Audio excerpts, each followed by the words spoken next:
7:02, and I'd like to call this meeting of the East Line Ad Hoc Committee on Short-Term Rentals. This is our regular meeting of October 23 to order, and I'd like us to say the Pledge of Allegiance. Thank you.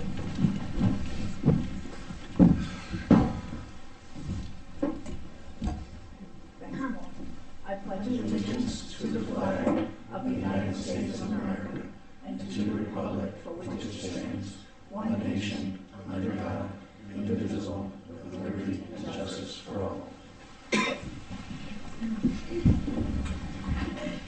So, okay, I see a number of folks in the audience tonight, and we have an item on our agenda of public delegations.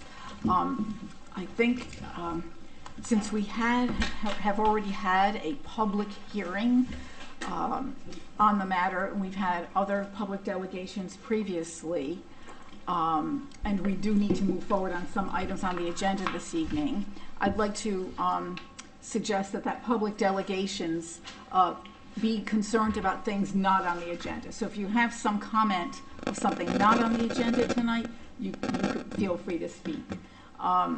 We will most likely be having another public hearing well ahead of, the Board of Selectmen has required us to have at least 2 public hearings. One at the beginning of the process, which has been completed, one towards the end of the process before we provide some recommendation to the Board of Selectmen.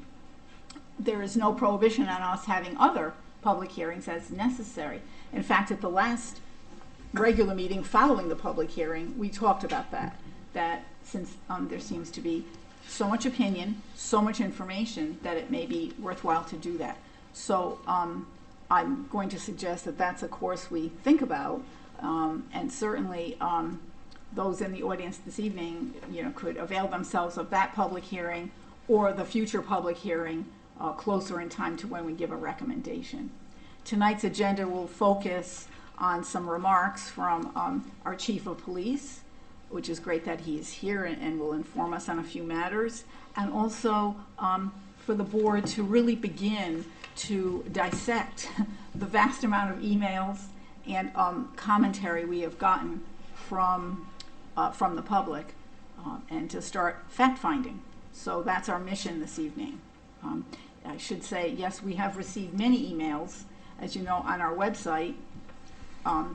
The public is, certainly has my email address and Gary Coachella, who's the other co-chair's address, and so we have been receiving a number of emails from the last public hearing to now. So we'll leave it at that in the interest of moving forward on some key items that we need to. Okay. So I would all set there. Okay.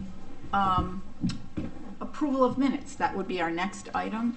So let's jump into that. The first of these is our public hearing minutes. So I will take a motion, and then we can discuss whether, in second and so forth. So I'll start with a motion.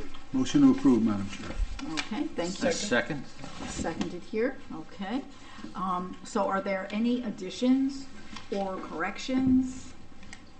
So I would like to suggest that the minutes be corrected and or altered so that the personal names and personal accusations be removed from those minutes, just as they were the evening of the public hearing.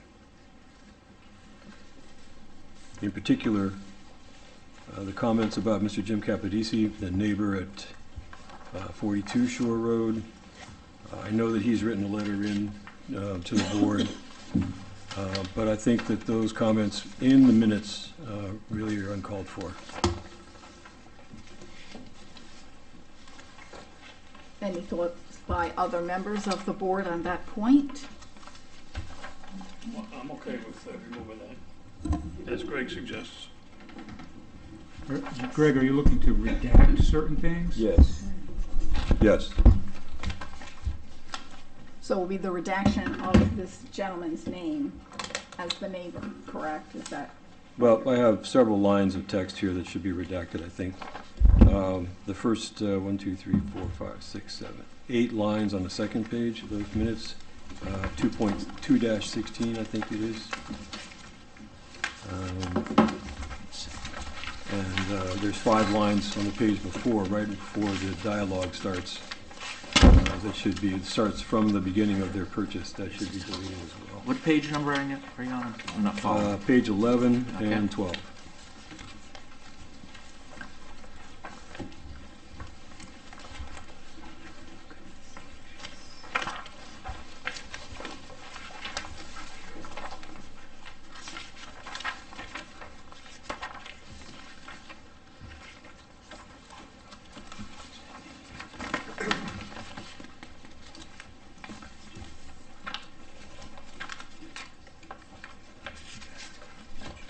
Greg, which lines are you specifically looking to? Okay, on page 11. Yep.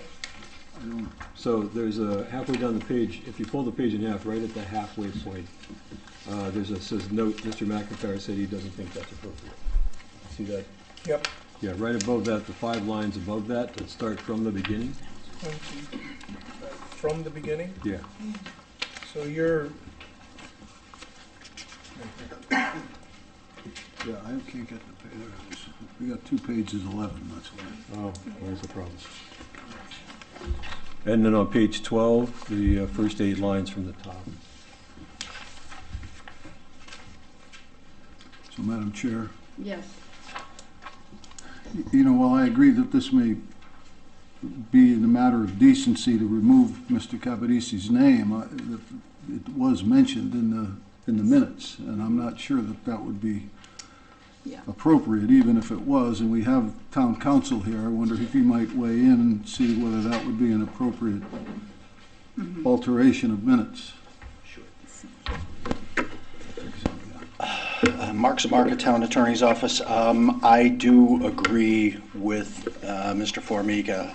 I am very hesitant to say we start redacting entire portions of testimony, whether or not the accusations were valid, vindictive, or otherwise. It is part of this committee's charge to investigate whether there is an issue with short-term rentals in this town, and the purpose of the public hearing is to allow the public to speak on that matter. At most, and I'm not suggesting this at this point because frankly I'd want to do a little research, this is highly unusual. If we want to redact a name, possibly, but I would not at all suggest taking out any portions of the testimony. Madam Chair, if I may? Yes, go ahead. Thank you. If it certainly would be appropriate for the board to comment on those minutes during this meeting. Absolutely. In which case, the minutes of this meeting would reflect the board's intention and feeling on whether those comments should be redacted or not. And I think That is true, yes. and that will give you time to Yes. probably check legal precedent to remove names. Is Yeah. that what you're suggesting? And we could- Yeah, but I would not in any way suggest redacting any portions of testimony, possibly in name, but frankly, I'm not even sure I would recommend that. I'll let you know, but I'm not recommending that the minutes be changed as far as that goes right now, no. Thank you, thanks. I agree with Attorney Zamarka. I think it would be highly irregular to be redacting minutes and taking out portions that we might find offensive. Obviously, if there's something obscene in, or something threatening, if someone's speaking and it's threatening, or there's an obscenity, we have a different situation on our hands. But that did not happen. So here, the speaker speaks for himself or herself, and takes the consequences of that. In terms of making statements that are true or not true. So that's not our concern. It's our concern to sift through it, obviously. So we'll leave it at that. Thanks very much. Okay. All right. So for the public hearing, Greg, did you have another thought that you'd like to share? I just have a question. Is it procedure to have these minutes on the website before the committee's had a chance to approve them? So the protocols that we follow to try to best adhere to our freedom of information requirements is that post-meeting, the recording secretary will post minutes, and those, that's a way of circulating those minutes, and then the committee meets thereafter and approves changes as necessary. And so any change to those minutes actually appears in the subsequent set of minutes. I've actually had discussions with some at Freedom of Information about that process, not because we're odd doing it. It's very commonplace what we're doing. So that's the way it's done. So it's not that we somehow approve the minutes and then they appear in their perfected form. They appear because we need to take the word of the recording secretary that is what she has recorded, and then it's open for discussion thereafter. So that's part of what we're trying to capture, that not us, but a recording secretary plus the videotape, shows us what is transpired. But if they need to be corrected, they're corrected thereafter. Go ahead, Mark. You raised a good point, Madam Chair. Part of the purpose of taking the minutes is to comply with freedom of information, and I know of no exemption that would allow the redaction of any of the testimony or the names in this point, and doing so could potentially be an FOI violation. Yeah, definitely. Thank you, Mark. Yeah. Okay, so we're back to the minutes of the public hearing, and any other topics? I do have something that we need to add, because we said we were going to add Mr. Kempis' letter, which was of September 22nd, which came to us the night of the public hearing. It was very lengthy, and so we didn't read it into the record. We said we would add it to the public hearing minutes, but for some reason it wasn't attached, but that's fine, so we attach it now. Okay, so that's what I passed out to all of you. You'll see that letter, okay? And then there are one or two outlines from two of the speakers. Mr. Mills, I believe I had given to Brooke. Is it Miss Violante? I believe there's an outline of their remarks. So they basically either read from the outline or read from their own sheets of paper. And at the end of the meeting, they just handed those to me. So I still want to attach those as well. So we just try to capture everything we can. Those are not substantive for you. You've heard the remarks. It's just a matter of them passing on their notes to us. But other than that, I didn't have any other corrections myself. How about anyone else to the public hearing minutes? Anything that you felt was incorrect or?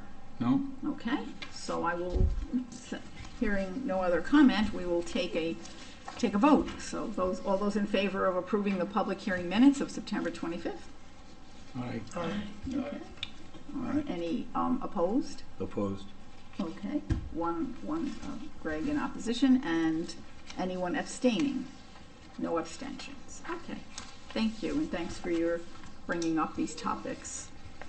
Okay, 3B is minutes of the regular meeting of September 25th, 2023. Do I have a motion to approve those minutes? Motion to approve. Okay, we have a motion. Do I have a second by anyone? A second. Thank you. Thanks, Gary. I have a question. Brooke, were you able to make those redundancies go away? No, we were going to mention it at the meeting tonight.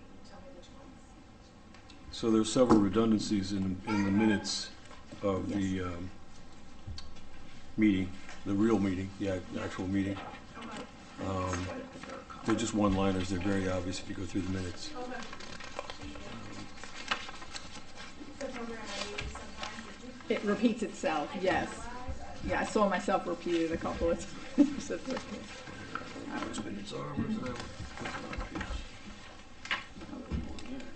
It's mostly towards the end of the set of minutes Yeah, there's that it one- started to repeat. Yeah, John has one at the bottom of the second page, I think. Bottom page 2. I read mine online. They both start Miss Thurlow, Miss Thurlow. There's two in a row. Right. Yeah. Thank you. Okay, so with that few corrections to just omit the redundancies that appear in that set of minutes. So that would be our amended motion to approve the minutes, okay? All right, so any other comments, thoughts about the minutes? Okay, so seeing none, I will take a vote. All those in favor of approving the minutes of the regular meeting minutes of September 25th, 2023? Aye. Aye. Okay, any opposed? Any abstentions? Seeing none. Okay, that's great. All right, item number 4 on our agenda is a report from East Lyme Chief of Police, Mike Finkelstein. Thanks, Mike. I mentioned Yes, the oh September yes, 12th minutes. go ahead, you can come up still. Yeah. I was contacted Margaret Puzo. Do you want to come up to a mic, just so we have you? Yes, there was that other, an earlier set of minutes. After the public hearing, I was contacted by Margaret Puzo, the September 12th minutes. I thought she had made a comment from the audience while seated about the sororities and fraternities. She was not the one who made that comment, so she just wanted that to be noted in the minutes. Okay, so we will note that. We will note that in this set of minutes, going back to the September 12th set of minutes. Okay, that's great. All right, Mike, thank you. Thanks for coming You're very this welcome. evening. Thank you. Okay, yeah. So I was hoping that tonight we could just get your overview of your department's interactions as concerns short-term rentals, or anything that you feel shed some light on what your experiences have been. Okay, I think overall it does not appear to be a large driver of calls to the police department. The ones that are called are noise complaints, parking complaints. The problem with quantifying that is it's not always specific to an address. It's not always specific to an address that we would know that is a short-term rental. And even if it was, we wouldn't know is the homeowner there at that time, or is the resident, is the rental individuals there. So it's really something that as a police department, it has not really hit our radar as a large driver. And again, there's a tracking issue. So statistically, I can't really go back and look at how many calls. We can look at a specific address if I were to be provided with that address, a certain street, but that's it. So I think it's really difficult for us to weigh in other than those experiences that our patrol officers are having against the parking and loud noises are generally the complaints. Well, I guess we can open it up to questions would be a good thing. So I'll start on that end. Anyone on that end have a question for Chief Mike? Yes. John Salino. John, put the microphone close so that the radio will pick you up. John Salino, 60 East Shore Drive, Black Point. My question would be, if a call were to be received, either for parking or more specifically, for a noise level, after a certain time that the town has, I believe 11 o'clock, what would the police actually do?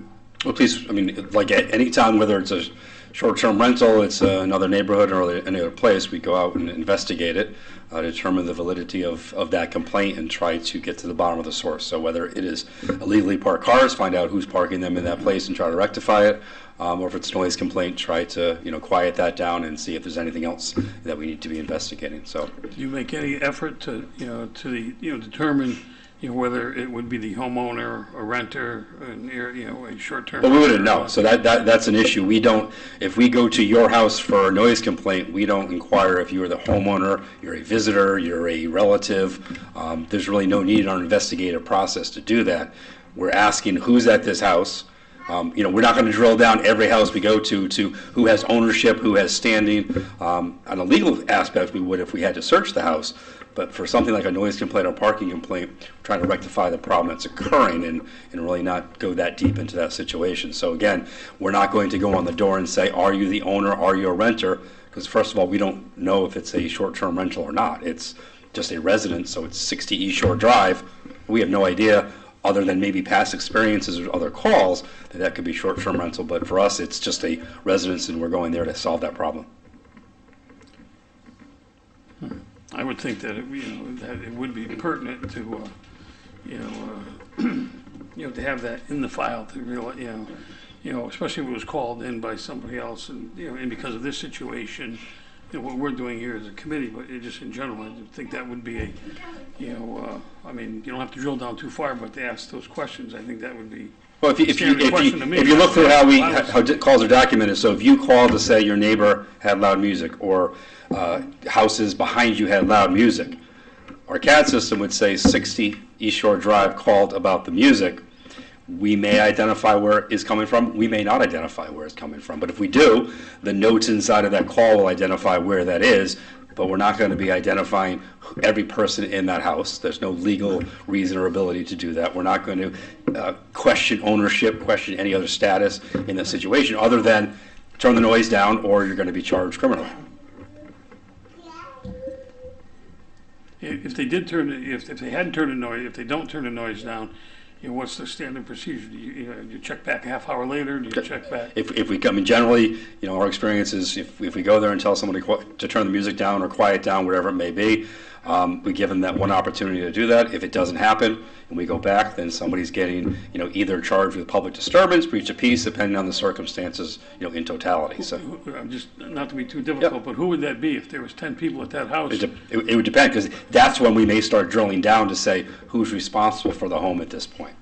But again, if we have a home that's full of, I'm just going to throw it as a general age, but 50-year-old adults in that house, we're not going to go poll each one of them to say who is the owner of the house, who's a guest, who's a relative. We're just going to ask, could you please keep the noise down? If we go back again, we're going to try to identify who is the main source of that noise. Is there one individual that appears to be, causing it, or is this a group effort? And then we're going to try to find out who's responsible for the home. Thank you. Yep. Chief, thanks for coming tonight. It's good to see you again. For the sake of honesty and clarity, we had a discussion earlier, not today, a couple of days back. And I just wanted to get on the record your comment that more information is better than no information. And so that when you get a call, if you had a database, let's say, for lack of anything else, or just a list or an asterisk beside an address, so you would have more information when you came out on a call before you got there. You wouldn't have to drill down. Right. Well, and as we talked about, it would be dependent on if we knew the source of that problem. Very often, especially parking complaints, you may get there and not figure out exactly where that person who's parked there, who may have a plate from a different state or a different town, where they are at that moment. You just know that their car may be illegally parked. So, that's one of the problems and issues that may occur. But certainly more information is always helpful. So if we in our CAD system were to say, I hate to keep picking your address, but 60 East Shore Drive is a short-term rental, and it's in the CAD system for dispatch, well, they're going to see that in there as a note, so officers will know that information. It will be on their MDTs in the car. So that would be more information they could have. But you'd have to have a process for obtaining that information and getting that and making sure it's updated too, which is always an issue with that type of information. We usually time information out when it's things about addresses, so we may have to do the same with this. Because even the golf carts each year, we register golf carts, they're not in a computer system. So that's a different kind of system that we utilize, but it moves so frequently, you wouldn't really be able to update and keep that going. So this would be something we'd have to look at how to do that properly. Thank you. Thank you, Madam Chair. Hey, Chief, how are you? How are you, sir? Good, thank you for coming. So if it's a short-term rental, a long-term rental, a residential home, an apartment building, a condominium, or whatever, and you get a call for noise or parking, and you respond, and then you determine that there is an issue and there is a problem. When you take enforcement action, are you taking enforcement action against, for lack of a better word, the cause or perpetrator of the noise? Or is it incumbent on you to find the owner of the property in any case and say you are responsible for your guests? It would be whoever is perpetrating that incident. The exception would be with juveniles. If it was a hosted party, then you may have a situation where you would have to figure out who's the responsible party for having this, and there would be a separate, kind of investigation to see what charges may be applicable in that case. But on a general noise complaint, we go there to solve the problem of the noise. It doesn't, we're going to investigate that the same way, whether it is a short-term rental or it is somebody who's lived there for 50 years. It's solving the problem of that noise. Of the noise. So I'm a short-term rental owner. I may be out for the evening. There's noise at my short-term rental. It's the responsibility of the tenant or the person to abide by the law, and if not, suffer the consequences. Sure, absolutely. Thank you. Thank you, Madam Chair. Karen? Chief, do you have thoughts or recommendations that you might present to this committee for how our regulation of short-term rentals would improve policing? I think the only thing I can think of is the conversation about, if there were some sort of process where we knew which were short-term rentals, but then, I guess I always caution in that conversation of who keeps that up to date, who ensures that people are actually reporting theirs or registering theirs. And I know you've had conversations with the fire marshal who, really has more hands in this type of situation because it drastically changes his ability to do inspections or not do inspections on those places. So I think us as a town or community or as emergency services, having that more information, that would be the area that I think, certainly would be much more helpful if it was possible. But again, there's pitfalls because who ensures and who enforces somebody reporting that or not reporting it, and who's updating that information. If somebody said, hey, it's a short-term rental this year, but in 2 years, I'm not making this a short-term rental anymore, but our system still says it is. But I would also caution, we're not responding any differently to any of those calls, whether it's a short-term rental or a long-term tenant or owner of that house. We're going to go there the same way. It only may matter in some situations when you had to fine people for certain, pieces of information, then it may become pertinent to that. Thanks. Ann, did you have any questions? I just wondered if you always have officers available for minor complaints like noise and parking, and does it take long for them to come out? And It all depends. We talk about this each year when we do the budget. Our staffing this year, we were 11th lowest last year. I think we're up to 18th lowest this year. So we're moving upward. But yeah, we have a short shift all the time. So officers sometimes are running call to call. Sometimes they're not. So the availability, and we're triaging calls by severity. So if it's a noise complaint, but there is an assault that takes place, a car accident, that noise complaint is going to wait until someone's free, to take that. So it would not be uncommon, especially if you said Friday night in the summer at 8 o'clock and there's a noise complaint, it may take a half hour to get somebody there simply because there's other calls that are happening that are more pertinent. Sure. Thank you. Is there any part of East Lyme, any beach community that causes more trouble than others that you're aware of? Not that I'm aware of. In our calls, and I review the log every day, I think historically the southern part of the town, which is the beach community's Main Street, year-round is the busier part of town. Certainly see in the summers it increases, call volume, but I would not say that there's one place that stands out, any more than others. Thank you. Thanks. And in terms of ordinances that you feel are at the heart of what you need to enforce, could you go over a couple of those? I know there's so many, but for example, the noise ordinance that we have in town. Oh, I think that the noise ordinance as it's written is unenforceable, and that's always been a problem that we've been trying to address. Okay. The way it's written, it indicates that a noise meter be utilized that the Waterford Police Department owns. Waterford Police Department has gotten rid of that because the court won't accept that reading in a court proceeding. So we're kind of back at square one with the state statute where we enforce the state statute, which is reasonableness. And it's reasonableness based on the time of day, the activity that's happening, not the decibel level because we have zero ability to measure that. And again, the court has told us they aren't going to enforce that. They aren't going to accept those charges, but we don't have a meter to check that anyway. So that's always an issue. So I think that's a big problem because individuals, they go on the website, they see the ordinance, they see that decibel Yes. number, and want us to enforce it, but we have no means to do that, nor is the court going to accept a case with it. So I think that's an issue that we have. Yeah, and that's a town-wide issue, not necessarily. No, that's a town-wide issue. But it becomes the heart of, some of the complaints that may revolve around what we're talking about here is, if we get called for noise, we're just going to see, is it a reasonable thing to be bothered by it, or is it not? And obviously, that's going to shift at 7 o'clock in the evening versus 1 o'clock in the morning, drastically different. And that's where that state statute is going to encompass that. So, and similarly with any parking ordinances, is there any issue there? No, I mean, the parking ordinances, if it's a posted no parking. I think the problems that I've seen in some of the beach communities is not so much illegal parking on the streets, it's parking blocking driveways, blocking access, blocking in a dead end, where the garbage can be picked up, those kind of things. So, part of it is a police commission issue as a traffic authority to indicate, okay, are we going to make this a no parking area? If it's not, that's something that we deal with, quite often at those meetings. But also, not every street can be no parking. So we can't tell people you can't park on a town street if it's not illegal to do so.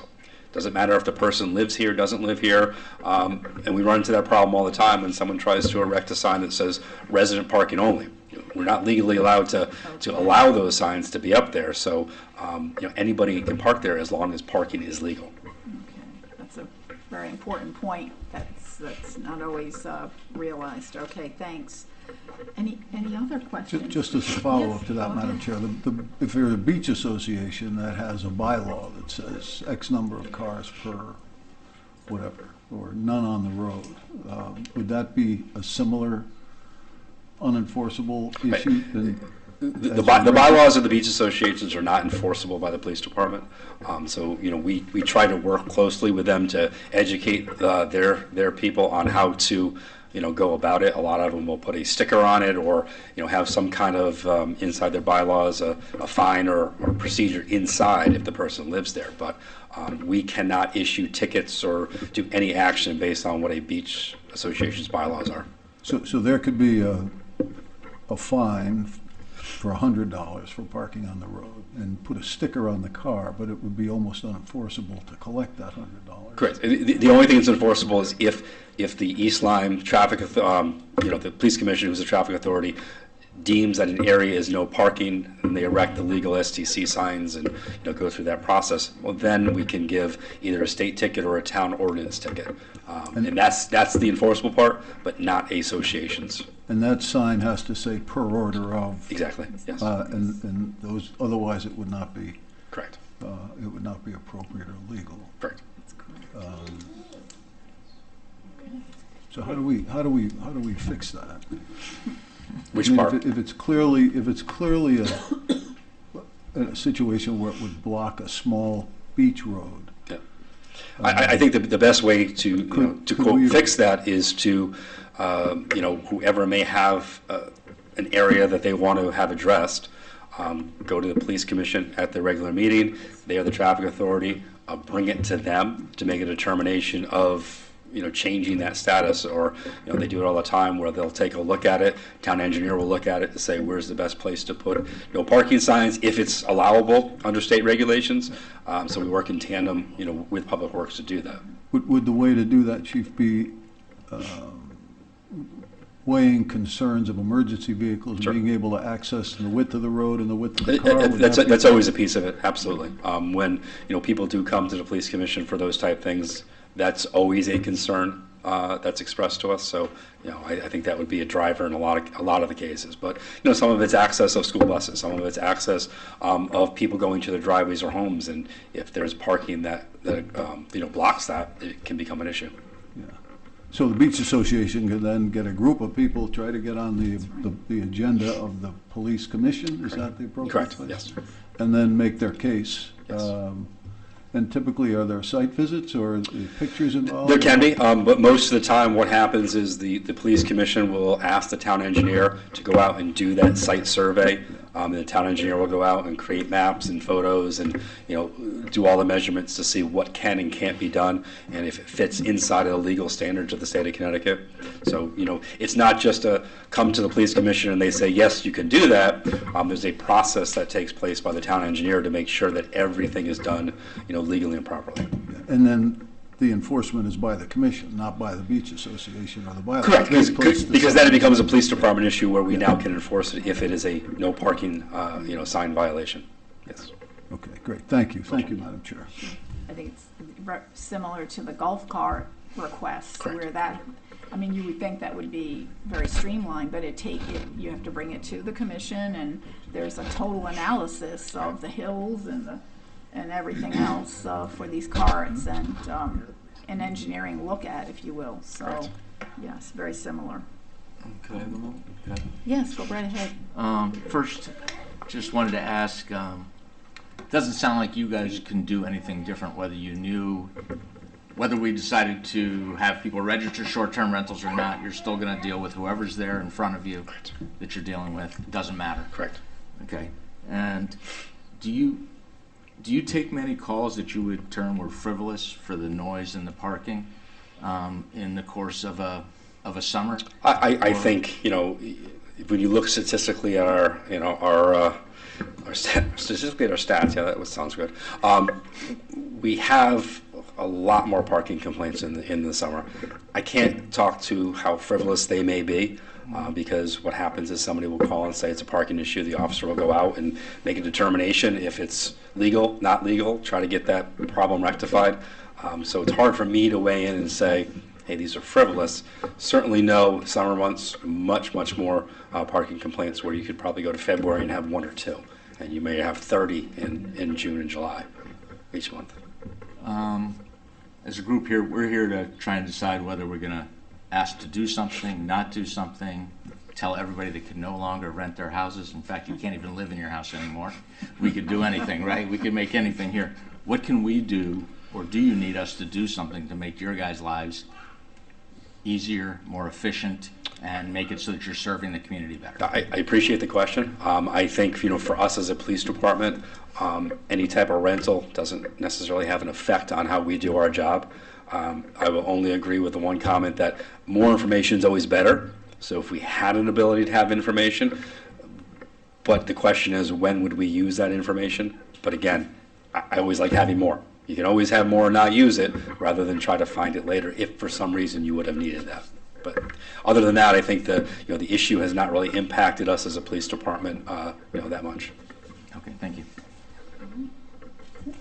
I just one follow-up question. Sure, go right ahead, John. On the parking, we saw this occur one time. I've seen it occur, so it's obviously not prevalent. But somebody had a party, and the cars were stacked on a very narrow road, and they were on the pavement, and that left very little room to go by that car. For if you had any kind of vehicle, ambulance, or anything else. So, and obviously, there's no town restriction on parking no parking on that road.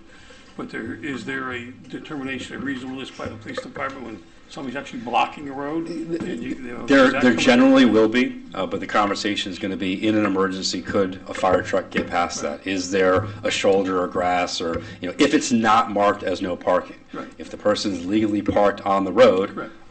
We're not going to give them a ticket or tow their car when there's nothing illegal about their activity. It's a bad roadway design, it's a narrow roadway, but only if they're completely blocking, and common sense should have told them. So it's common sense. Yes, basically. should be. Thank you, sir. Appreciate that. Okay, all set? Well, thanks, Chief. You're very welcome. For, informing us, and you've mentioned a number of topics that I think we can pursue. In particular about parking, I think that's and the sound and the noise ordinance, which I think most of us have felt needs a re-examination by Board of Selectmen. Okay, so with that, thank you very much. Thank you very much. Hear from you again, hopefully. Okay. All right. So that brings us to item 5 on our agenda, which is our first discussion concerning our findings so far that we've had from our public hearing on the 25th, public public delegations from last meetings and the correspondence that you've gotten from Brooke, which came by way of Gary and myself to all of you. So, yeah, I mean, it's, we can feel a bit overwhelmed by the sets of emails, but I wanted to just begin someplace, and the someplace might be location. Okay, if, you know, it's very, just a thought in my head. I mean, we've heard all sides of the, so far we've heard all sides of the issues. But I'm just thinking, if there are problems, can we isolate the problems in some way, first physically, and then the nature of the problems? Because I kind of, I haven't used a spreadsheet yet, but I think it's gonna come to that, to literally figure out which communities have we heard from, what are the problems, etc. I think, does that make sense, to start looking at location a bit? Because I feel, it's just a thought I have, that I'm not feeling this is town-wide. I have heard nothing from the north end of town. I don't think, was there anyone in our email collection or our public hearing or delegations that spoke about issues in the north end of town? Not that I can really identify. I think we've only heard from 2 areas in town that were problematic. And, Okay. even them talked about the need or the desire not to eliminate the opportunity for short-term rental, but to find a way to control their problem.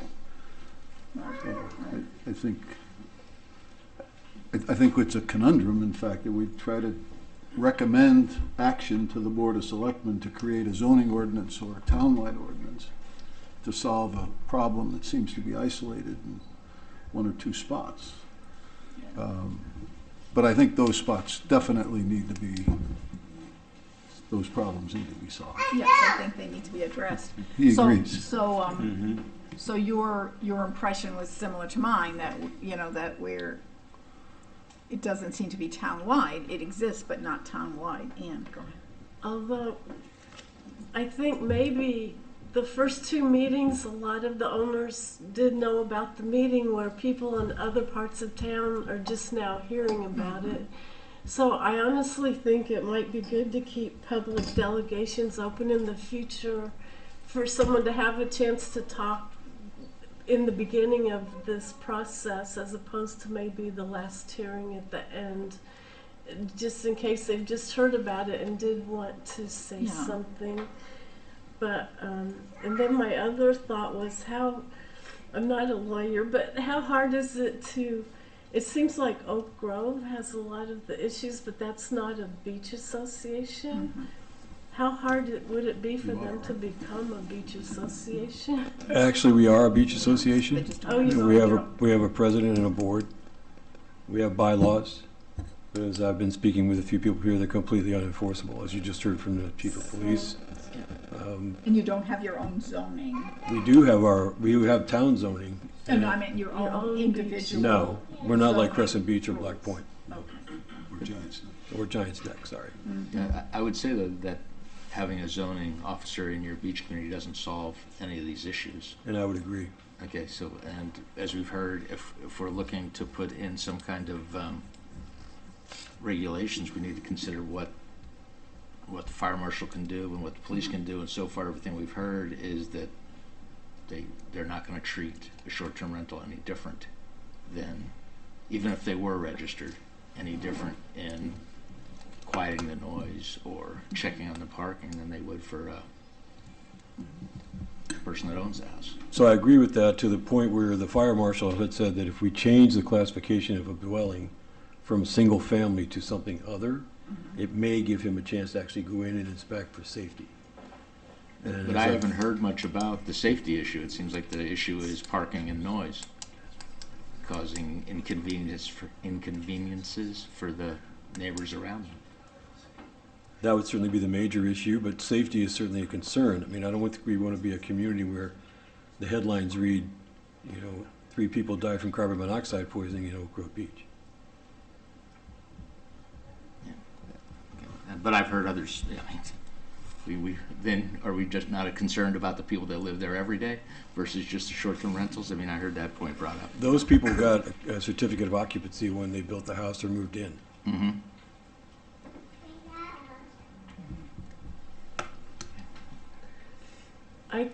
I wondered, because the parking, I know people that have rented houses for 1 or 2 nights because they had like a bachelor party or this kind of thing. I wonder if you say you have to have a minimum of a week rental, if that would cut down to the larger events and parties. I'm just throwing that out there for discussion. So our experience is, I'm sorry, Paul, go ahead. No, I was just going to address it. As a short-term rental owner, we have a 3-day minimum. 3-day minimum. And the reason for that is you have a number of families who come in from Conn College or Mitchell College for Parents' Weekend or a graduation at the Coast Guard Academy, and they're bringing a family that they can't stick in a hotel room. They're using the short-term rental for that opportunity. So 7 days would be outside of what would be available for those folks to be able to do that. So, I think a 3-day rental might work, minimum, but I don't know that that solves the problem so much for noise.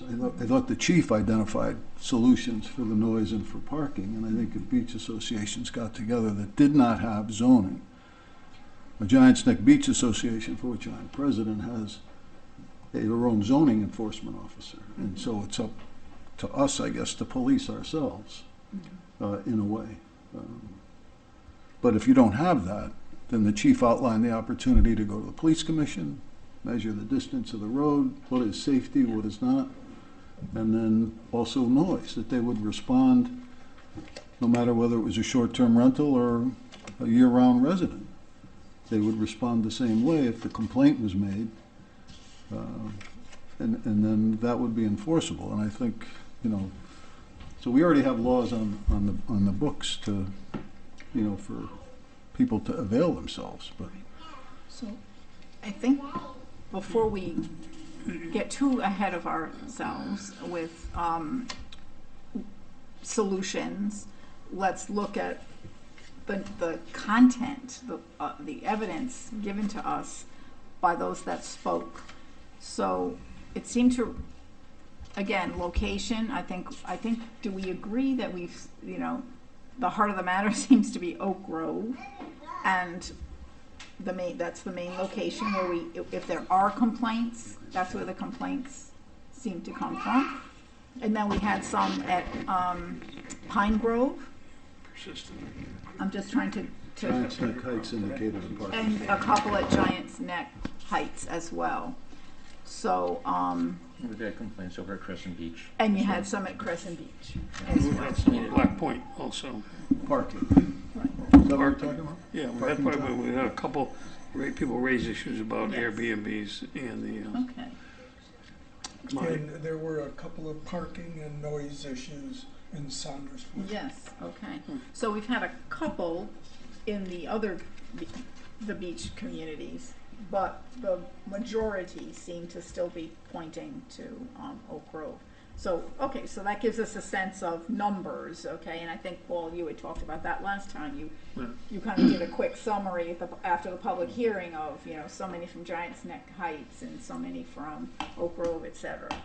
So, But do we have that data though? I mean, have we asked for it? Have we? yeah, so literally what we would need to do is to create a spreadsheet that, where if you take out, let's say, renters, owners of rental property, who might have a certain opinion, but you're just looking at complaints, and you're just looking at those that came before us or sent emails to us about complaints. Oh, we're doing it that way instead of going to the police and say, for these addresses, for this group of So, addresses and you can that also, might have to be yes, I Crescent mean, Beach, that's another. how many calls have you got? Sure, that's another avenue of finding some evidence, for sure, is to actually key in and ask Chief to see, given these addresses, what has happened, what's happened in this, or on this street, in the last 2 years or something. But I'm just thinking in terms of our fact-finding mission based upon the public hearing, the delegations, and the emails. Where is the complaining focused? And we have a smattering in all the beach communities. We don't really have it in the forest end of town, right? That we can tell. And then, but Oak Grove seems to be, I'm just looking at again, this is my just counting, literally counting, putting the person and the complaint and where that is originating from. It's Oak Grove, the higher number. So that's just my math at this point, but I did not do a spreadsheet yet. So, Madam Chair, if I may, Yes. I had the opportunity to walk the neighborhood of Oak Grove with Greg and see firsthand where the problems stem from. And Oak Grove, to me, is a little different than beach associations like the Heights or even Giants Neck Beach Association or Crescent Beach Association, in the sense that the houses are built up on a concrete seawall. Yes. And I think that's probably the only place in town, if I'm not mistaken. Does Black Point have anything? Crescent Beach has. Oh, on the bluff? No, in between McCook's and their beach, Crescent Beach. On Atlantic Avenue? Yeah. Yeah, that's on the beach though. Well, Yours is up, you gotta drive up on almost on a concrete wall that's shared by everybody, right? That's true, but they do have a Yeah. seawall that's shared. They have a beach, yeah, on Atlantic Avenue there. So it's an interesting thing because the houses are so close together, and when you start bringing, people are parking cars on the seawall, which is first dangerous and, to any number of things. And so it's kind of hard to say, how do we solve that problem as compared to a problem where single-family homes on the beach or single-family homes in a neighborhood, it's the opportunity for problems exist, I think, greater where Greg's community is. And I think that's what makes the dilemma so much. And we've seen that in the photographs given to us too. We all received those emails with photographs and showing the wall and the physical limitations there. So, yeah, definitely. And when you walk there and see it, you can tell if the owners of the property simply don't care and they just load as many people in there as possible. You can tell it's a recipe for disaster. Whether you have a regulation, an ordinance, a state or federal law, it doesn't matter. I mean, it's very difficult for the neighbors to do anything. Madam Chair, if I could follow up Yes, on Paul's sure. comment about, I'm not quite sure how you do a 3-day limit. Was that your limit, or is that Great Neck, when you say a 3-day rental limit? No, that was my limit. That's your That was my limit. limit. That Yeah, was yeah, what we yeah. put That's in it. ours, and it seems to solve. So we've had some people suggest that a 7-day minimum, which is actually in the Oak Grove Beach bylaws, it's a suggested minimum rental, which of course is unenforceable. But we've had people rent for 7 days and be as much, if not more, of a problem than some of the people who rent in a shorter term. Let's see, was that 36 Shore Road? There was a weekly rental that was the source of those photos that you speak of. okay. So, and to echo Attorney Zamarka's comments, the court case that's going through the courts now, I don't think is going to allow us as an association to set a limit on the number of nights that people can rent or can't rent.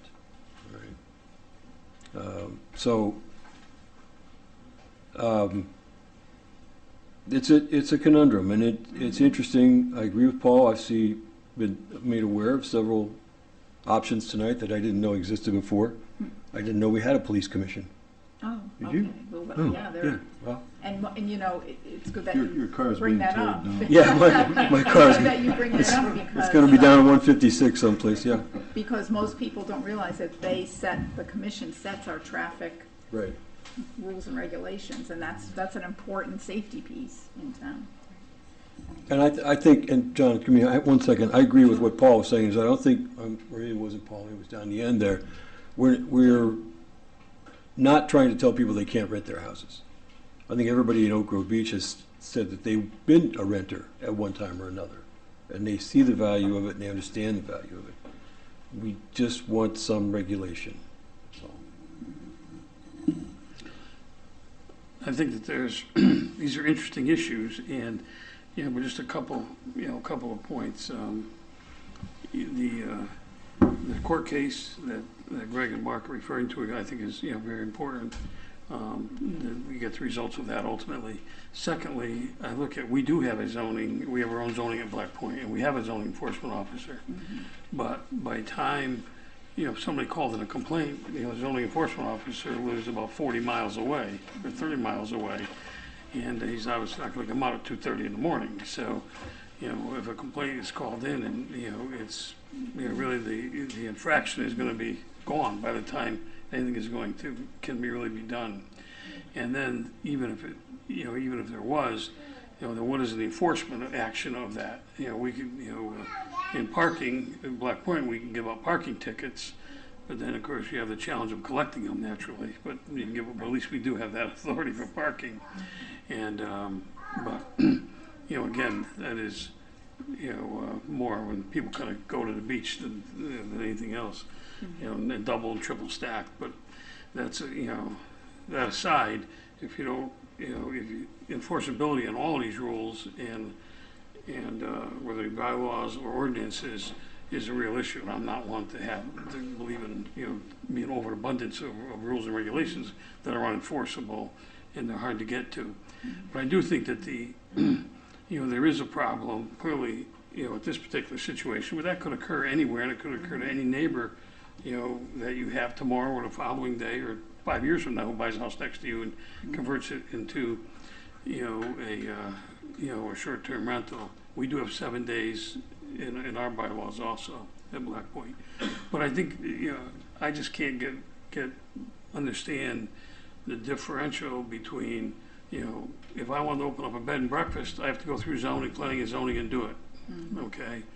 And I'm not against short-term, in general, I'm not against rentals of 7 days or more, or weekly or monthly or anything else, or, it's clearly, people have the right in America to rent their facilities. But at some point, we cross the line, between a residential property and a commercial property. And if you violate commercial zoning, okay, you can get cease and desists and et cetera, et cetera, et cetera. When does a home that is, where does it cross the line where it becomes, a business, versus, and then in effect, if we don't do that, if we don't enforce something like that also, then you're allowing everybody to compete, unfairly with people who do have motels and hotels and whatever also. So there is, I don't know where that persists. I mean, if you want to move and become a Florida resident, you have to, be there 6 months a year. Where do you cross the line? And I think, again, I'm not a tax expert, but when you can become a deductible item, when it can't, you can use it for only 2 or 3 weeks a year yourself or something. Or there's some, again, I don't quote me on any of this. I'm not that kind of expert, but I do know that there's criteria. And where's the criteria between cross the line between when you're a full-time, basically transient property, and so now you become a business, and and it would be like, if you're in the restaurant business and somebody just plopped up restaurants anywhere in town, it's clearly going to affect your your business. So I don't know the answer. I'm not, and it's probably a far bigger issue than this commission, whatever. But but I think that that's the only area that I think that, in my mind, that I think is kind of interesting, that we have zoning and violations all the time in zoning, and try to get something built, and you got to file it to the T, the regulations. And here there are no regulations, so that's a concern. I don't know if it's an overriding concern, but I think that it's definitely something that should be considered. Whether it's a full-time rental, or it's just seasonal or whatever, or daily, and how many times a year. Just my only comment. Thank you. Good. Thanks. I definitely think that's, we've talked about the limitations of our town zoning, as being there, the way they are written, they're not dealing with short-term rentals. So, and yet there's this whole, I'll say, industry or cottage industry that has sprung up, and it seems to be, and the what we've been hearing from the public is that it's on the rise, whether these homes are bought or there's more opportunity or people need to make more money because of the poor economy we're in. Whatever the reasoning, it seems to be an issue. But yeah, our zoning laws are not directly addressing it and never have really. No.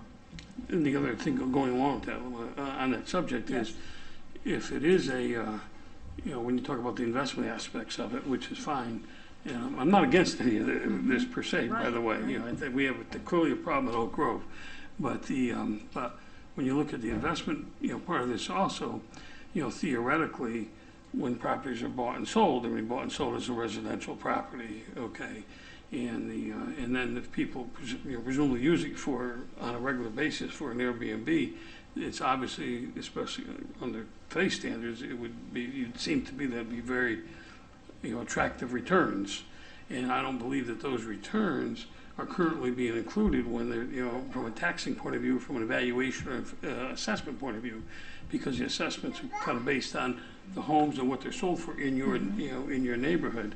If you convert that to a effectively a commercial property, obviously you're getting a better return, but the town is not benefiting at any point. Now, again, I'm like, maybe it's all too much in the minutia. No, I think but it's these are it's some another concerns. I don't know the answers to any of these. Yeah, well, you raise a good point because it's another consideration.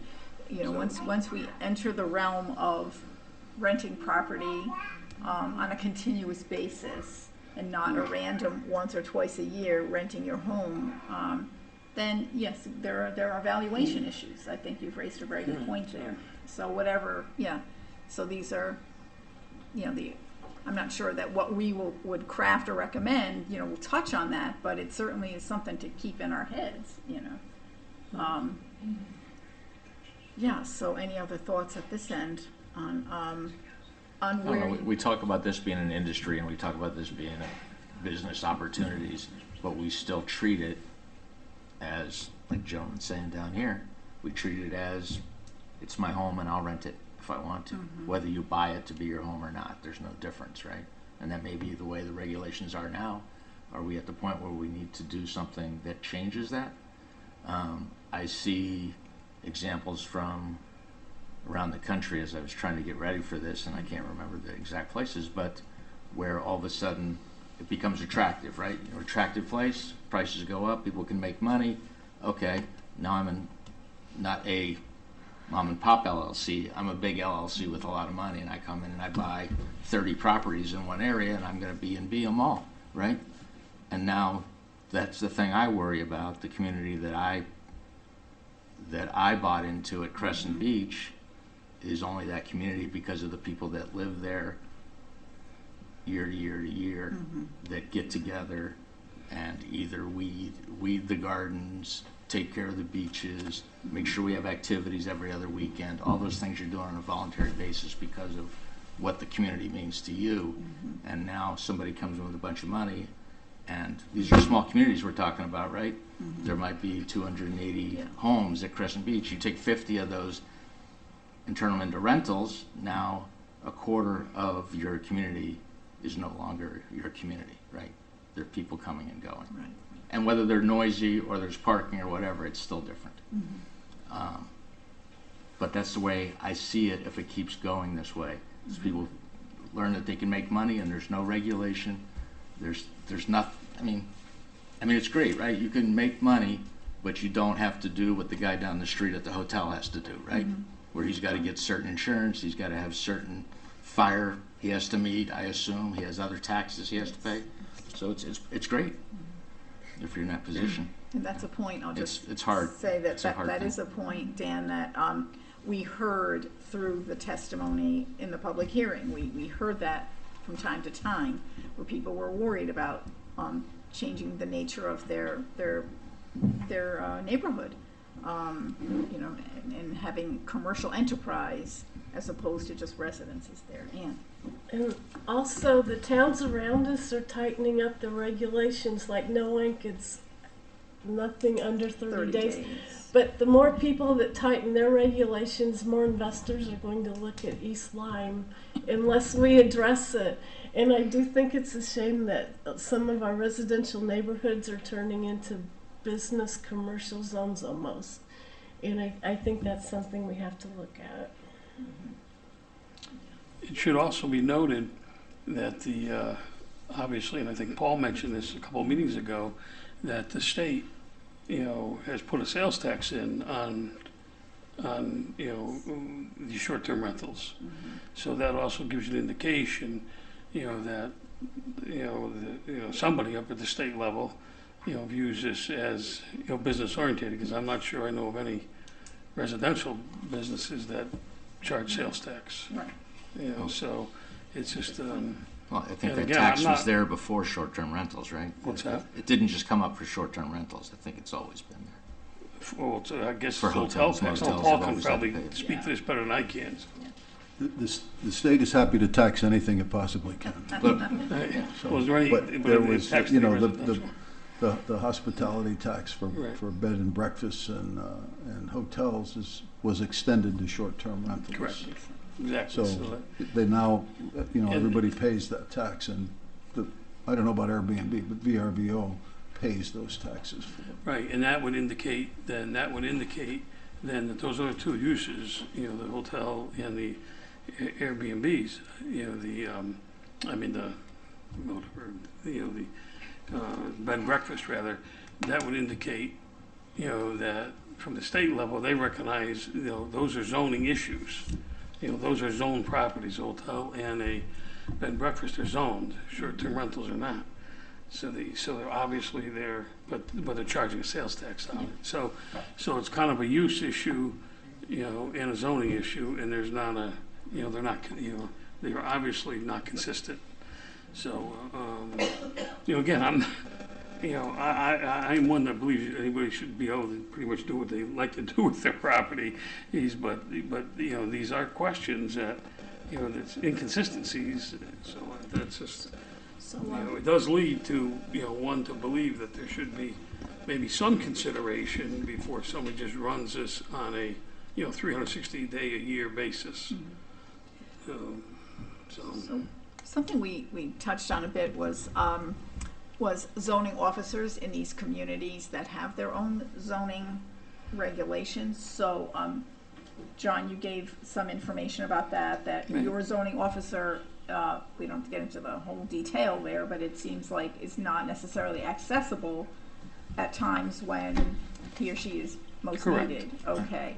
And then, Dan, how about you? I mean, I think it's and you could, for the record, just say what your beach community Yeah, is. So that's I come from clear. Crescent Beach. I know a little bit about what our zoning officer does.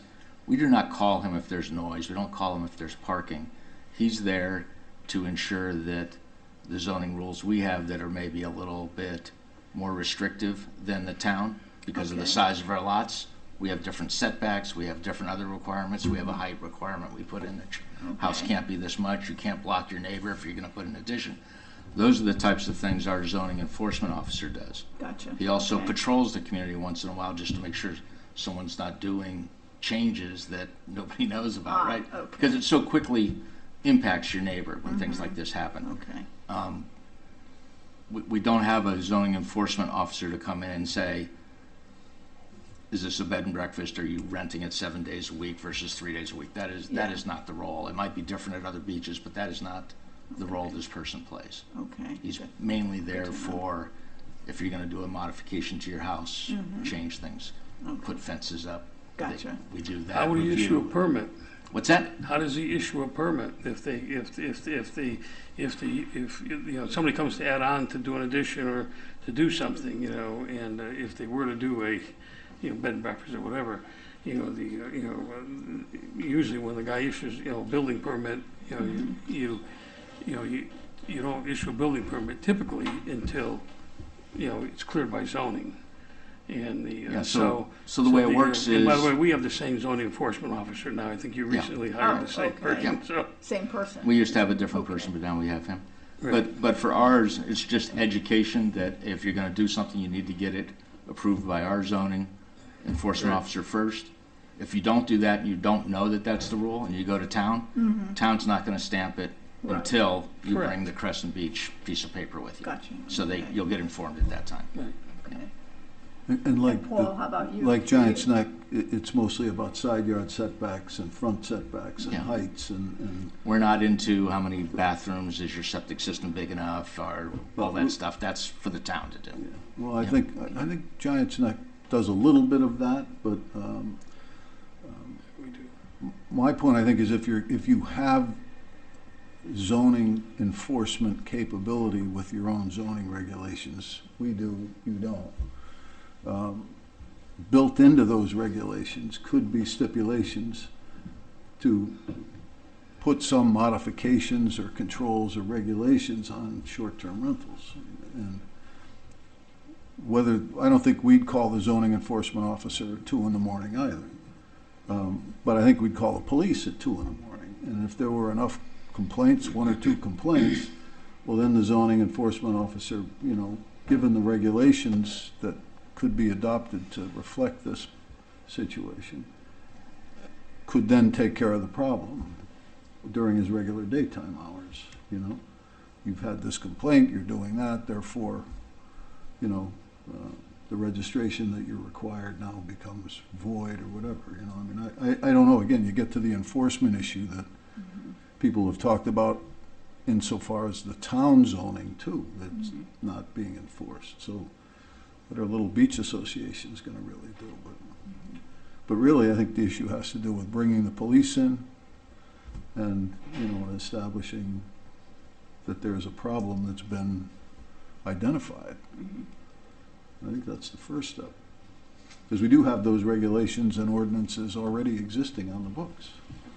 So on the one point about this, and Mark, Attorney Zamarco could comment on this.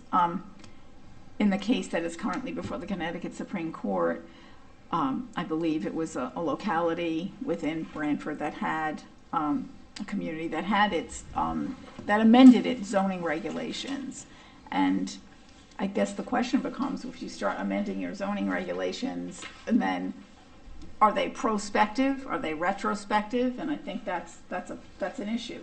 How do they apply? I mean, in the zoning world, you can comment on that, Mark, how we grandfather things in or we don't, so.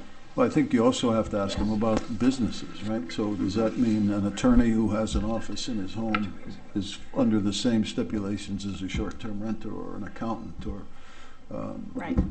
Whoever? We're full of questions tonight, Mark. I'll see what I can do to answer them. Thanks. I think one thing we need to keep in mind here is there's a lot of talk about the zoning regulations. Remember that we have 3 communities within East Lyme that have their own zoning. An amendment to the East Lyme zoning regulations would not apply as to those 3 communities.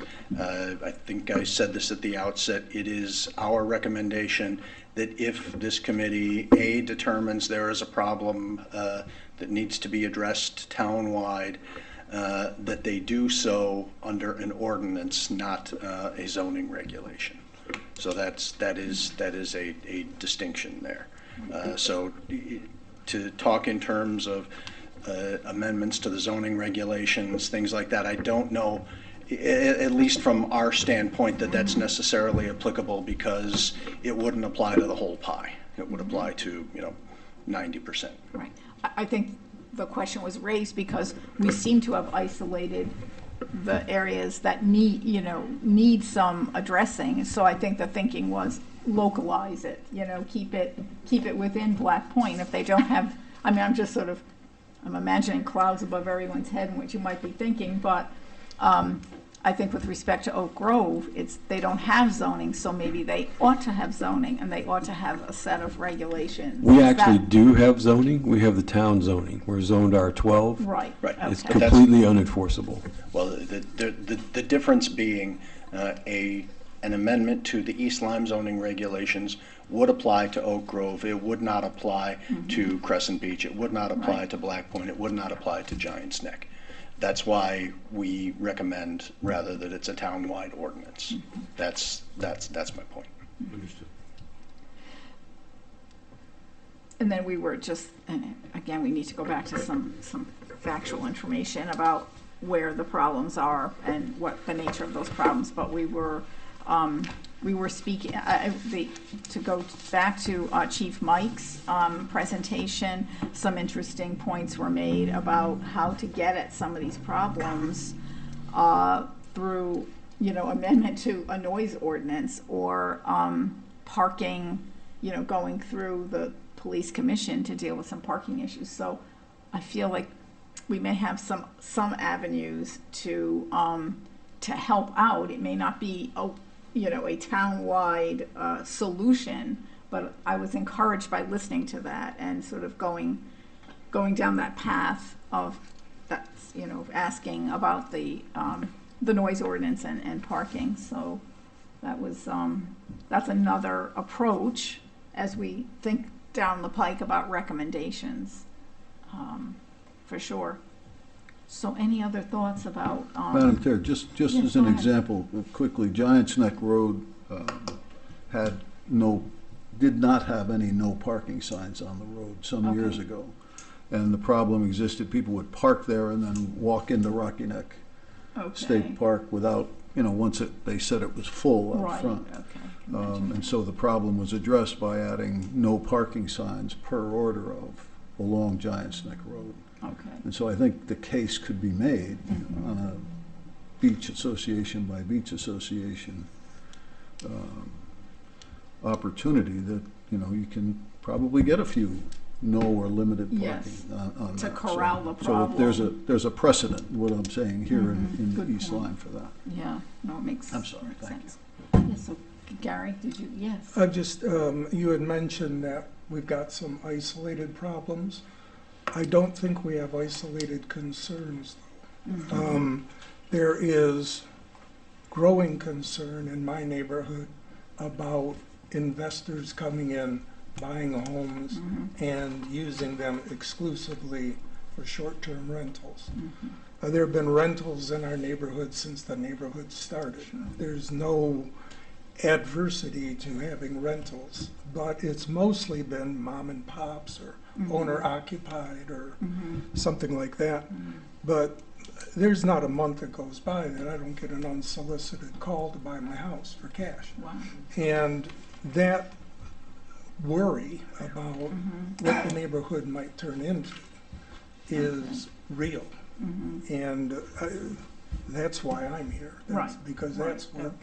was coming out of my neighborhood. Right, and that goes to what Dan was talking about. Yeah, it's not just noise and parking. You're Right, and It's it- longer term issues. Right, bigger issue, larger issue. And again, what we've heard in the public hearing, we heard those kinds of comments. Not from everyone, but we certainly heard a good segment from, again, delegations, public hearing, and some of the emails that people like their neighborhoods as neighborhoods. They don't want commercial enterprise. So, okay. Well, yeah, not really. Sorry. Would it be public comment tonight or no? No, there's no public period. Okay. But there will be, probably another public hearing or another opportunity for delegations going forward. Yes. Madam Chair, why wouldn't we have public delegations? Well, I think part of the reason was, this evening was that we have had the public, I know it's on the agenda, but we had the public hearing, and then we had post-public hearing, a kind of deluge of emails as well. And we didn't want to turn this evening, this has been our first chance to really talk about about information that we've already gotten. So I wanted to begin that process and not feel that we were weighted down by yet another set of public comment. And maybe it's time too that the public hear us a little bit, and then we continue the public hearing again. We talked about another public hearing as a way to, that it's actually an issue I'd like to ask the board about, because we're getting this stream of information, yes, but we're getting this stream of public comment, and I know we're not operating like the zoning commission, which has a public hearing designated. We've got a certain time for that public hearing, and then there is no other commentary accepted thereafter. So we've been generous with that, putting it on the website and putting our emails there and so forth. But there has to be some cutoff point, at least in my mind, there's got to be some sort of a cutoff. If, let's say, we're trying for a mid-January to late January recommendation to the Board of Selectmen, then let's think a bit how we might want to get more public comment, but get it in a, at one time, as opposed to the sort of constant set of emails and the like that we've been getting. So, any thoughts on that? Another public hearing, and then... I guess I need to be educated a little bit. What's the difference between a public delegation and a public Okay, so the hearing? the public hearing is that official time that you set, a whole meeting with a whole different kind of notice that goes to the public as well, where these comments can be made, and that's the whole purpose of that hearing. There is no other conversation. There's no back and forth. There's no meeting of us. It's just a public hearing. So the public hearing is that meeting. Okay, so I understand that part. So what's the... And the delegations, so the delegations in this town have different purposes. Generally speaking, public delegations are often for the public to comment on things not on the agenda. So being a selectman myself, I'm sticking to the selectman rule, which is I'm trying to stick to it, where public delegations are for items that are on the agenda that evening. And we often have in our meeting agendas later a public comment period. So we cover everything. You can comment on agenda item, and if you're willing to stay the length of the meeting, there's under delegation, then it's public comment later. Some boards in this town do it completely in the reverse of that. So, I think even finance does it kind of in the reverse. But the point is, all of it is to gather information and to let the public speak on a topic. Your public hearing is your formal way of doing that, larger way of doing that. You should capture more information. Delegations should not be a time where it's kind of, because you have a full room of people, it ends up being a public hearing. You don't want that kind of a situation, otherwise you can't get to your agenda items. And tonight I appreciate the comments thus far by all the board members and the questioning back and forth with Chief. It's been very helpful, because we haven't really, this is to me, our first real conversation, unless I'm imagining it. Yes. So I think that's very healthy for us going forward as a board and trying to fashion a remedy to problems we find. So if anyone has thoughts about, a potential for a public hearing, it doesn't even have to be right now. We could talk about other topics, but it could be something a little bit down the pike, so that the public looks at our website, looks at the town website, reads a little more information, and we get a different set of information, or additional information from the public. I appreciate that. Could we go back one step to Sure, go where you ahead. started this, where you talked about how can we establish for sure that it's a geography issue? And Yes. you're talking about Yes. spreadsheets and Yes, whatnot. that was the real purpose of item 5 on this agenda. Do we want to talk about how we would do that as a group here? Yeah, I mean, you can set up a subcommittee within this committee of folks that, someone starts a spreadsheet on looking at, let's say, let's say the person's comment, the date it was made, and the, what community does it involve, if it does. Mm-hmm. Not everything's going to fit into that nice little spreadsheet, but it does help you to see the bigger picture. I haven't started it yet myself. I'd be in favor of us doing that. I would also like to use whatever data the police has as well, because, a lot of times you get emails don't always represent what everybody's concerns are, right? Yes. You're going to get emails from people that have parking and noise, but you might not get somebody that's concerned in other ways. Yes, definitely. So, yeah, we have those kinds of issues have been raised: parking and garbage and noise. Are there other topics other than those 3? Safety kind of comes in there when we have blocked roadways.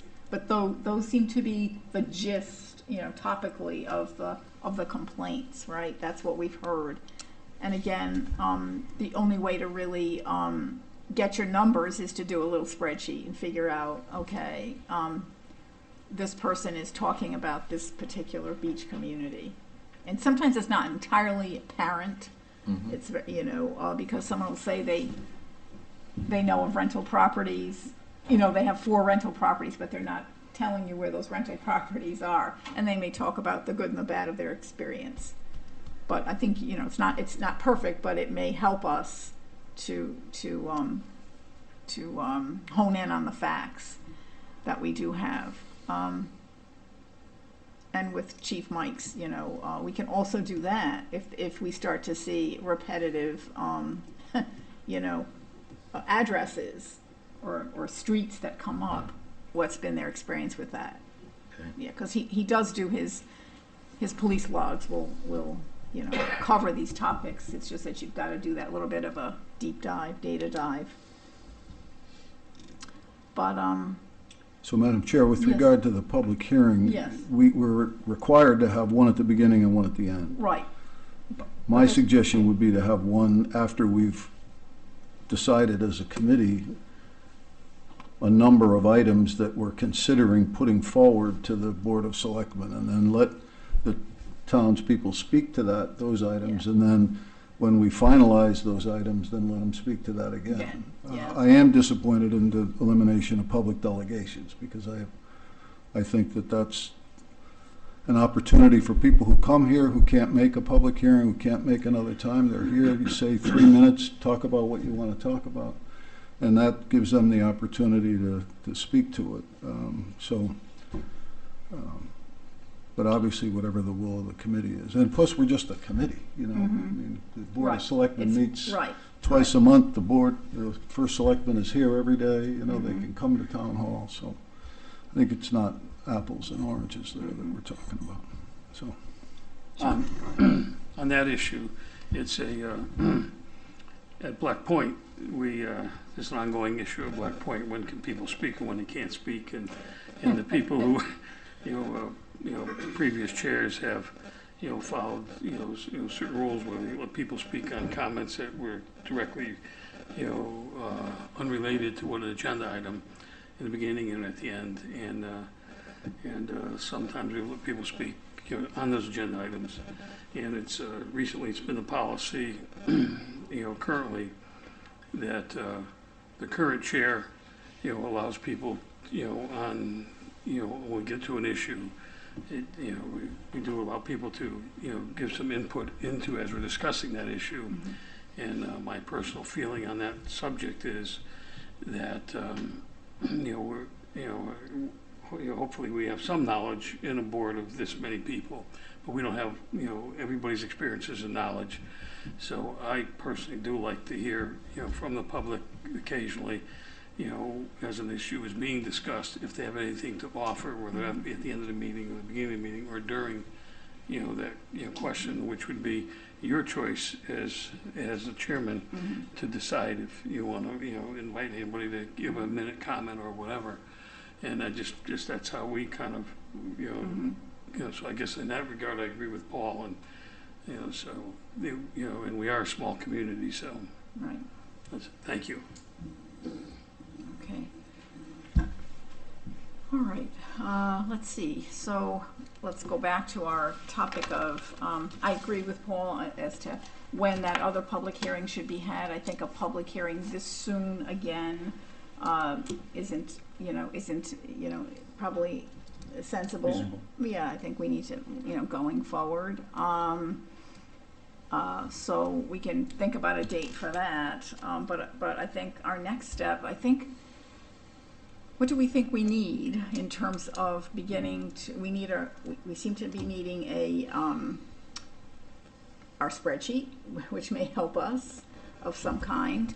We need some more information from police chief if we can get that.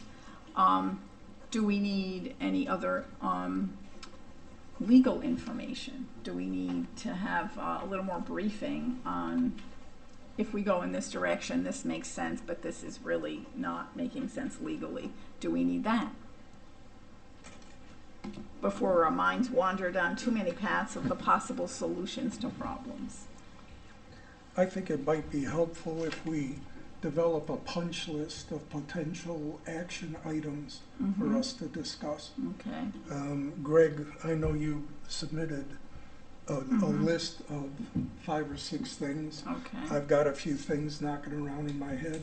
Okay. We've been advised that if we do anything in terms of recommendation, it should be as an ordinance. Maybe we're going to decide not to recommend anything. But if we do, it should take on an ordinance. So we talk about parking, talk about a number of people per rental, whatever the punch list is.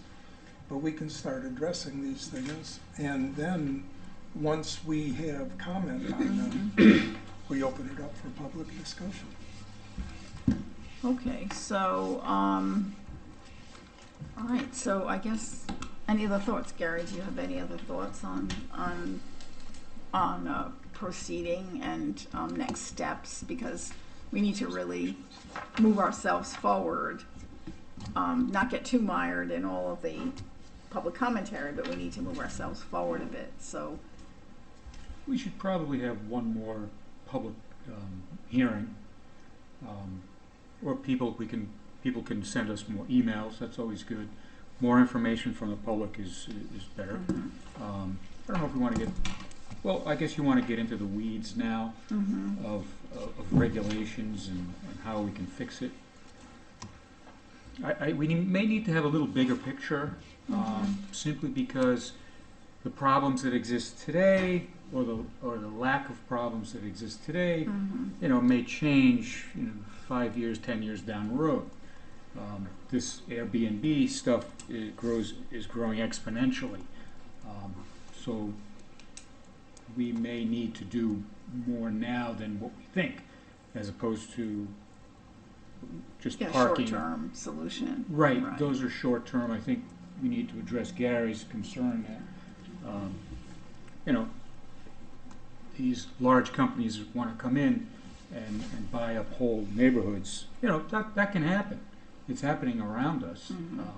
People in Mystic are complaining about it. And that affects, what does that affect? That affects prices of houses and affordability. These are real issues. Because really what's going on, we're allowing companies like Airbnb, who have no skin in the game, they have no skin in any community, to dictate what happens to all these communities, as opposed to the people who live in these communities. So there's a balance that has to be done. So what we do to that, maybe, I thought I read somewhere that the definition of short-term rental was 30 days, as opposed to a week. So how do we combat these companies like Airbnb? They're not a $700 billion company for no reason. Right. And people are complaining that they have to do this because the houses are so expensive, and they need to do Airbnb to pay for the houses and the expenses, and it's just a Yes. it's a circle. Yes. So sooner or later, the only one who's going to be able to buy everything is, these rich corporations. Okay. So that's a big picture thing. Right. Madam Chair, if I could, I'd like to Yes. echo support for what Gary said and what Dan said, that the community nature of this problem is real. And in some ways, I think because Oak Grove Beach is so much smaller than these communities, that we're sort of the point of the plow. We're seeing these problems more acutely than these other areas, simply because we are smaller. And it's not seasonal. I mean, we had a rental Saturday night that was partying until 2:30 in the morning on the beach with loudspeakers and music. Why people didn't call the police, I can't tell you. There's some hesitancy there to do that. But nonetheless,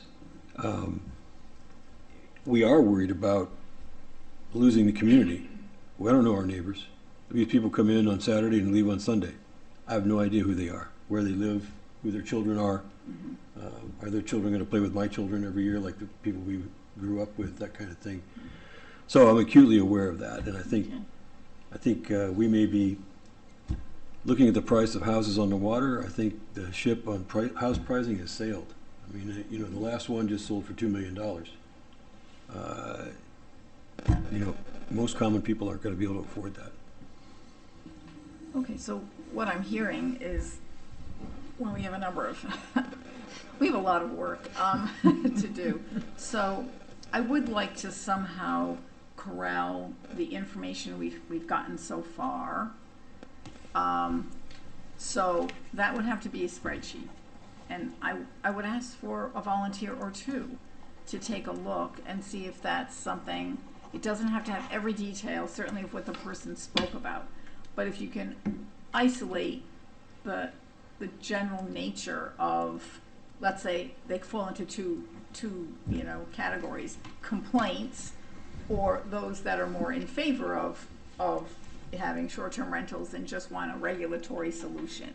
So they're not really giving specifics on, you know, traffic problems, parking problems, garbage problems. Those we've had a number of those kinds of letters where someone will say, you know, I'm in favor of these, but I do think we need some form of regulation. So those can be, you know, those can be on like spreadsheet 2, but spreadsheet 1 should just have, you know, the problems which have been articulated, and without going into, you know, tons of detail. But I think we need that, and then we can ask Chief Mike for some more specific information if we can give him some streets. So, you know, Shore Road. How many times has Shore Road been the subject of some of these things? It doesn't. I mean, there could be a lot. There's other things to capture, and dispatch could have been called, you know, 500 times on Shore Road. But definitely, if there's something noise related, parking related, that kind of thing. So we can do that. So I'd volunteer. I mean, I can do tables, spreadsheets, beyond me, but I'm pretty good with tables and That's data good. and info. So okay, if someone wants to work with me on that. okay, that would be Also, I might suggest, Madam Chair, that we all are coming to this from a different angle. yes. And the idea for the next meeting, from what I understand from your comments, would be to facilitate discussion that we can then bring forward to a public hearing. Yes.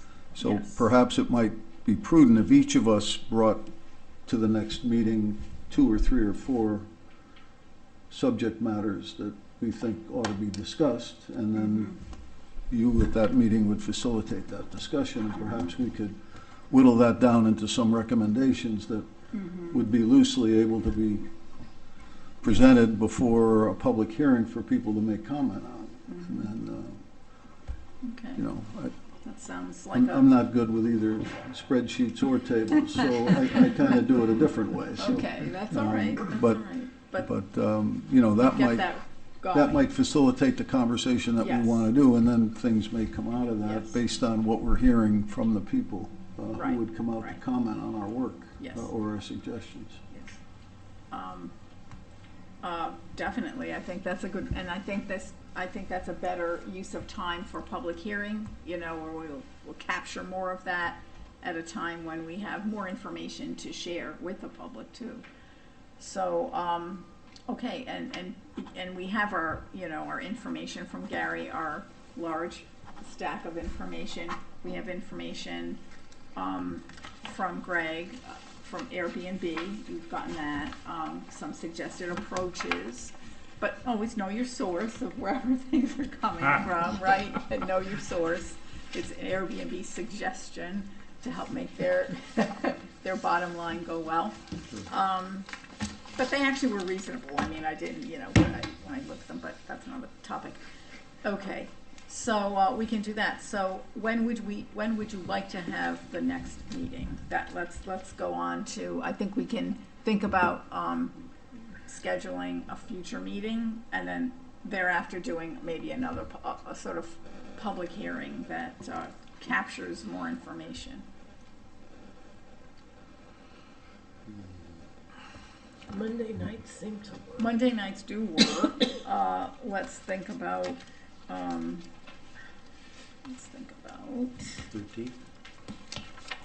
November 13th?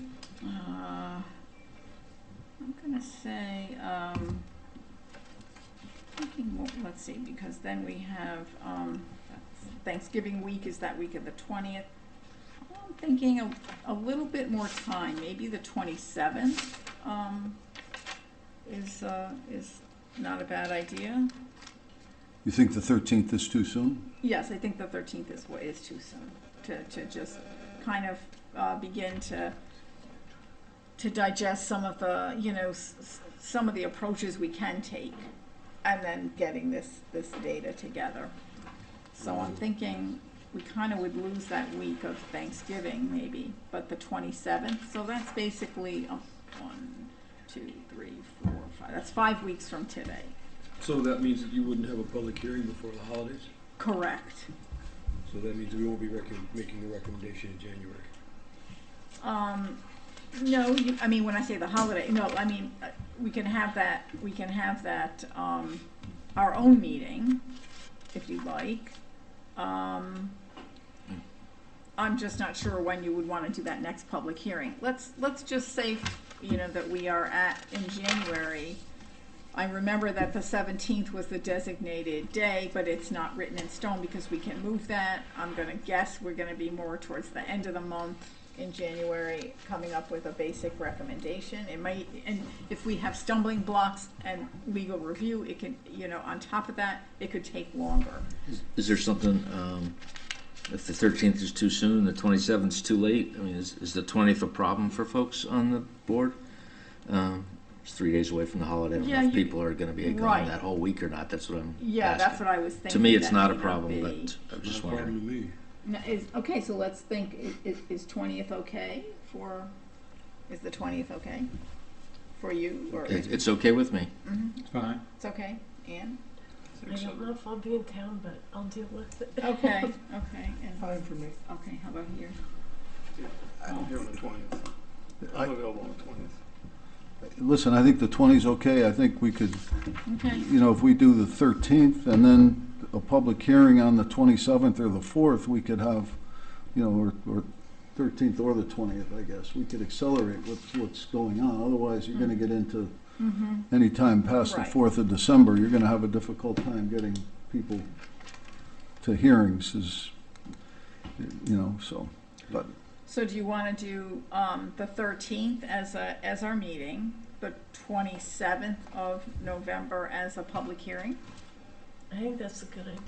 How's that sound? Sounds good. I guess I have the same concern as you had of being before Thanksgiving. Is Monday after Thanksgiving a problem for the public? Probably not. There's going to be enough of them Probably, in the I'm room, you think? or have the public hearing on the 4th. They may be you at know, an Airbnb Do in, the 20th and the 4th. in Puerto Rico or someplace. So what are we thinking of? Let's set the meeting first. So what are you thinking for the meeting? 13th? 13 for the meeting, okay. What do we need to get done by then? So we would need your think chart. Charts. Table. Now you've moved Your up to a tables. chart from a table. You have the main item would be discussion. And it Bring would be, everybody to it would bring be beginning to, I think an item for discussion would be, So for Gary's sake, I think the 20th is probably a wise choice. it is a Probably wise better. The choice. 20th is probably better for our next meeting, Yeah. but I'm with Paul. I think we could easily have a public hearing either on the 4th or the 11th, no later than that. I won't be here on the 11th. You going to the North Month are Pole? we in? Disney. I'm talking about November. That's even better. Okay, so the 13th of November is our You want the 20th? next meeting. Gary, 20th or 13th? I'm fine with the 13th. Okay, You're 13th it okay? is. It's not that much stuff. Okay, and then public hearing, when would you like that public hearing? What's 4th, the 4th of December. December? That was Paul's suggestion. I won't take his thunder. No, it's not, whatever. I mean, we could do the 20th and the 4th, the 13th, and I just think that sooner we get Yes. our thoughts in order, and then we'll have time for Brooke to put For our meeting or for those public thoughts in hearing? some kind of cohesive form and then put it before a public hearing. I You know. think too, for that meeting, it would be helpful if we had a bullet point of suggested action items that came both from the public and from our own discussions. And we can just go down that list and talk about parking or noise or number of outlets, whatever. Or we each bring what we think should be Right. discussed. Yeah, that's what I think. I think that that meeting on the 13th will not only be a summation of what we've heard so far from the public, which is considerable, but it would really focus on each individual member's feeling about how to go forward. You know, looking at what we've looked at, and now that we've charted out some information, and we've had this discussion tonight. What do you think what might be a solution, or Let's, November 13th, I just realized the town hall is closed. oh, It's and closed? that's Oh, is because- that veterans? Yeah. Oh, So the 20th then? Just clicked. Good. gee, that's not even on my thing here. Okay, so 7 p.m. Okay, so and let's do, and I think the 4th of December for that public hearing. I think the bullets people have to bring is not, I mean, it's good to come with solutions, but what are we trying to solve is also, I think, Yes. still kind of open in front of us. You know, what is the problem we're trying to solve? Right. And then Right. what are solutions for each of those? Yes. Thanks for So that. let's not just jump to clarification. the solutions, because we could think Yes. the solution's fixing something. Yes. Okay. What are our goals? And it's not just about the individual complaints, but some of these overarching points that have been made tonight, and in the public hearing information as well, about, commercial versus residential property, changing the entire nature of a neighborhood, these bigger issues. So we'll say this, articulating our goals, right? And understanding the nature of any problems we've heard about, and then trying to begin our first attempt at some solutions, some avenues of solution. Okay, and they don't have to be narrow to the ordinance or only the ordinance or an ordinance. You can let your mind wander in zoning land or parking issues or whatever with the police commission. So we've heard a good amount of things. So the public hearing will be on the 4th of December at Yes. 7 o'clock? Yes, we'll try. And the regular meeting where we'll bring this information is the 20th of November at 7 Yes. o'clock? Yes, and we can also do a regular meeting, keep it brief, but after that public hearing, like we did last time. So that we can kind of digest what's at that hearing too, and that'll expedite a little bit of action in December, I think, right? Right, we didn't need it last time. The problem I've been having, is at least I can videotape in here for sure. Last time I was told there would be assistance to do that through their system, and that did not happen. So, I think for now, I may just think of this as the location. And, we've had a number of people, come and speak. Again, we've received so many emails. I think, I can get the word out on the website that this is for folks that perhaps have not had the opportunity before. And unless you have some different information that you are so compelled to give, it should be a different set of faces. So, and it was my intention to do this tonight, but, We could put 3 more rows of chairs here if we need to, Yes. right? And Yes. take the table out and Yes. we've got plenty of people here, so I think it probably makes sense here. Yes, I think so too. We can record it, you can live stream it if you need to, which is what I usually do at Board of Selectmen meetings.